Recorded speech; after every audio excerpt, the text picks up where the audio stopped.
Hi guys, the purpose of this video is to show you how to work with GitHub. So I've got my GitHub account open at the moment, and this is the repo that I have created on my GitHub account. And as you can see in my repo at the moment under code here, I don't have any other files that are showing. So I'm going to show you how to add the files that you have in your local repo. For example, the files that I have in my local repo at the moment are these ones. As you can see, this is the folder name, and this I've got an index file. I've got this image file, and I've got the readme md, and I also have the two styles files.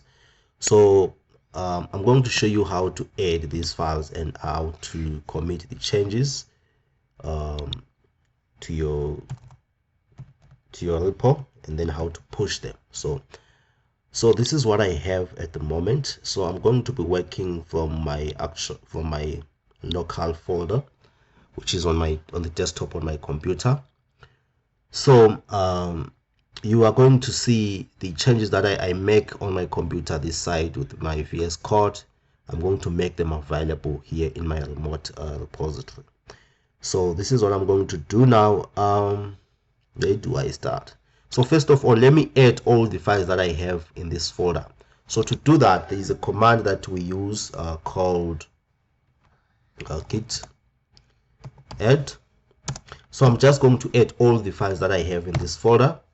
If I do git add, it's going to add all the files that I have in this folder. Now I'm going to do git commit, and then I'm going to add a message, a commit message, and put it in quotation marks, and I'm going to make it initial commit, then press enter. As you can see, it gives me a message here that says I've committed, and they've actually inserted 5 lines that have been changed, and they have been inserted, and then it has actually created this file, this file, and this file, and this file, and this file. Okay, so now I need to push my my changes into my GitHub. Okay, because at the moment I've just committed and saved them for in the staging area to make them ready for them to be pushed into my remote repository. Let me reload so that you see that still there is nothing in my repo at the moment. So I'm going to go back to my text editor, and I'm going to just say git push origin main, and press enter, and then I will wait. My internet is a bit slow, so it might take a few minutes to actually push all my changes to my remote repository. So now, as you can see here, I have pushed all the files that I added. As you can see, git push origin main, and it's saying that it's enumerating objects. It got 7 files done. So everything is saying 100%. So it shows me that these total 6 of files have been actually pushed into this remote repo. So let's go there and actually reload. So there I'm pushing from the main branch. As you can see, now the files that I had in my local folder, in the folder that is in my computer, are now available in my remote repository. As you can see, the indexed file that I had. So now these files, I can access them from anywhere. See, if I need to edit them, and let's say somewhere else, let me just edit the readme file, this file, so that you see the changes that I made. I'm going to do the same process. These 3 commands that I've just used, I'm going to continue using them. So now I'm going to open my readme file here, and then here I'm going to actually say the Flexbox tutorial, and I'm going to say just dash this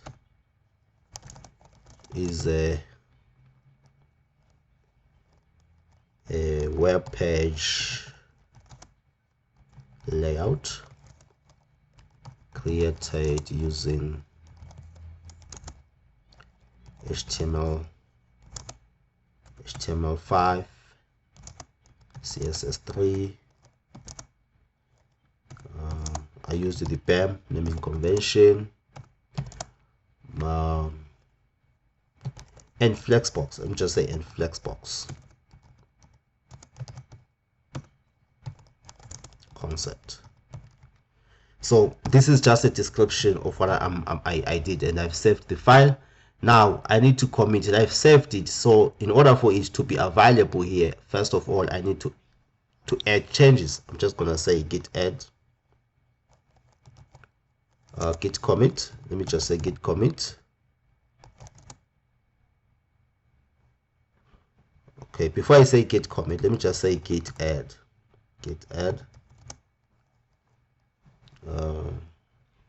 Let me just commit it anyway. Okay, git commit,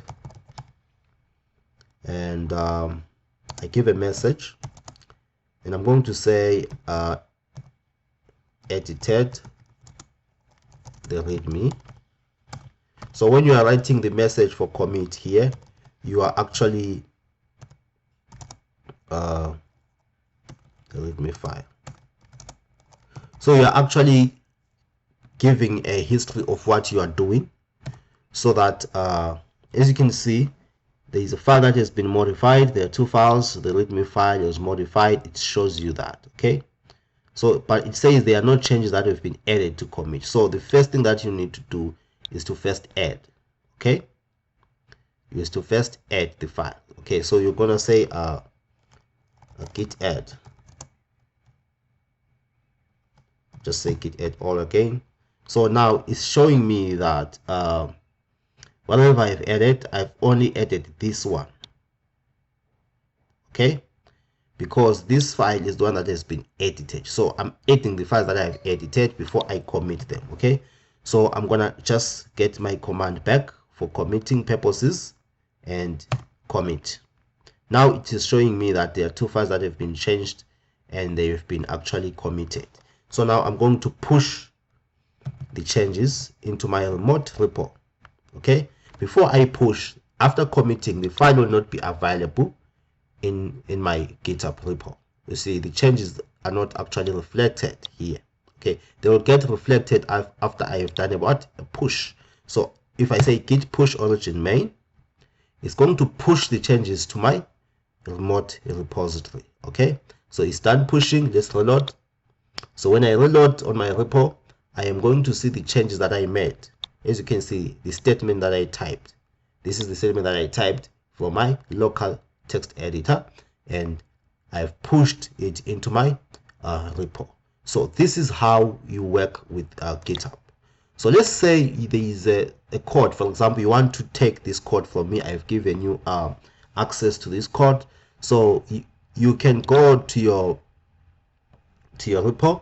You are going to do something called git clone. Let's see if we can do that here from here. Okay, right. Let's say you come here under this code, then you can copy this URL for my repo. All right, so I'm going to create a new directory inside where, okay, let me just go back into my desktop. Okay, cd. Now I'm inside my desktop, so I want to make a folder here that says Mecta cloned code. Okay, so I'm gonna make this folder, then I'm gonna cd into it, clone the code, then I'm gonna say git clone. I want to download this code from my repo, so I'm gonna paste the URL that I just copied so that I can get my code. Okay, so let's see, what does it say? Clone is not a git command. What did I say? Git clone. I'm supposed to say git clone, but I wrote something else. I think I wrote git cloned. Okay, so let me just make a correction there. Git clone, then press enter. It's cloning this file. So I'm going to show you that from my desktop here. I created a file, that's a folder that says cloned files. Here it is. Okay, so as you can see, this is the same repo that I cloned. I've actually downloaded this code from my remote repo, and this is the same file name. As you can see, is inside my cloned code. So this is the same these are the same files that I have here. So I'm just going to open, maybe let's open the readme file so that you see that it's the same. I'm just going to open it to the notepad so that it becomes quicker. I'm going to open it to the notepad so that you see the difference. And here and then here. Okay, now you can see the test statement that I wrote. So I've downloaded this code from my remote and put it into my computer, so I can be able to give you a link to my code, then you can be able to clone it. Okay, so this is how you can clone the code. Thank you for watching this video. Don't forget to subscribe to the channel, share the video, like and comment, so that you can help me grow this channel. Thank you so much. Goodbye.